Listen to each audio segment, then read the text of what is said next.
Sige, sige, sige. Ustaz, ginasala ki Ustaz karang balisin. Asukun.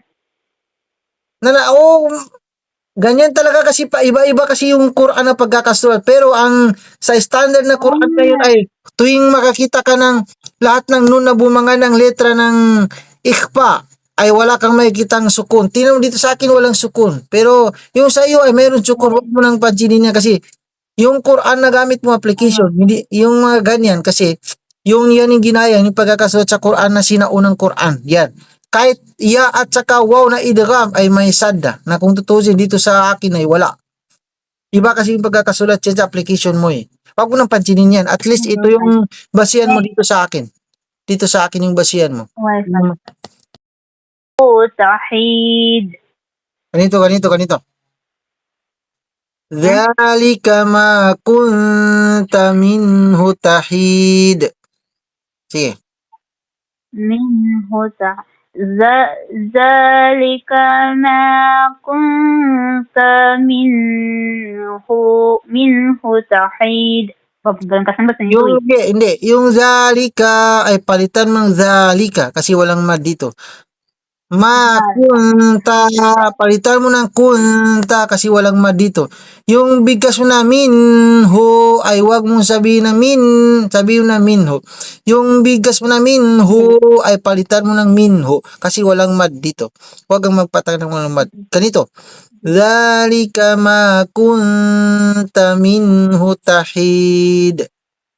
Ganon. Sige. Zalika ma kunta minhu tahid. Ops. Hindi kunta minhu. Hindi minhu. Yung hu ay palitan mo ng hu. Huwag mong patagalin sa hu kasi walang mad dito. Ganito, pakinggan mo ako ha. Pakinggan mo. I-close ko ito para tampilong ang magamit mo. Sige. Zalika ma kunta minhu tahid. Zalika ma kunta minhu tahid. Sige. Sige. Zalika ma kunta minhu tahid. Ginawa mo pa rin hu na walang mad dito. At yung gun na dito sa ikhfa ay hindi mo ginamit. Gamitin mo yung gun na dito. Sabihin mo na ma kunta. Kunta. Ito kahit ito ay ikhfa. Sige. Sige.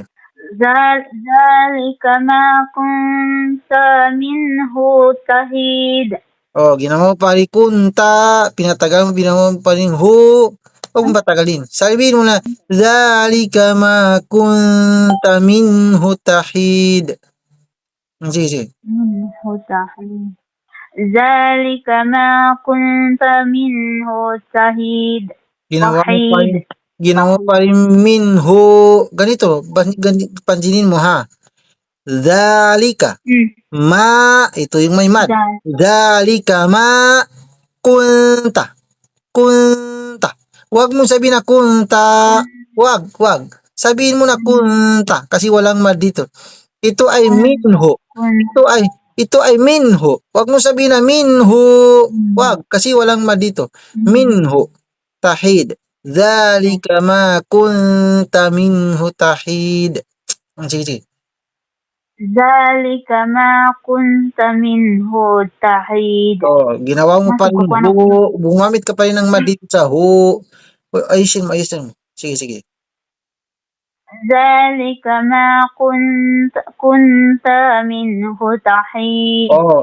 Inis mo naman yung mad dito. Dito ka man gumamit ng mad dito sa ta. Ginawa mo naman kunta. Huwag mong sabihin na kunta kasi walang mad dito. Sandali mo na. Itong pangatlong kasama, ito ba si Raji o iba? Kasi baka yung tinatawag ko si Raji, hindi ba ito si Raji? Open mo yung mic. Niyo ba si Raji? Di tarme ito. Kalayaman ko rin ka na pumbati ng kabagilay po. Sige.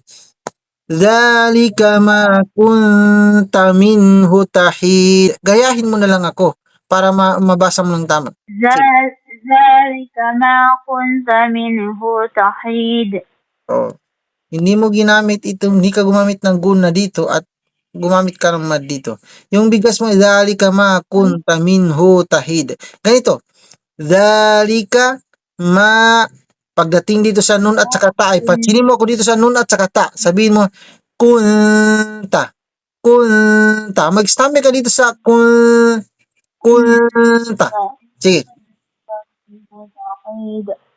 ذلك ما كنت منه تحيد. Ganon. Sige, pamalagin mo yung ganon. Sige, ulitin mo pa. Ganon. ذلك ما كنت منه تحيد. Ganon. Okay. Excellent work.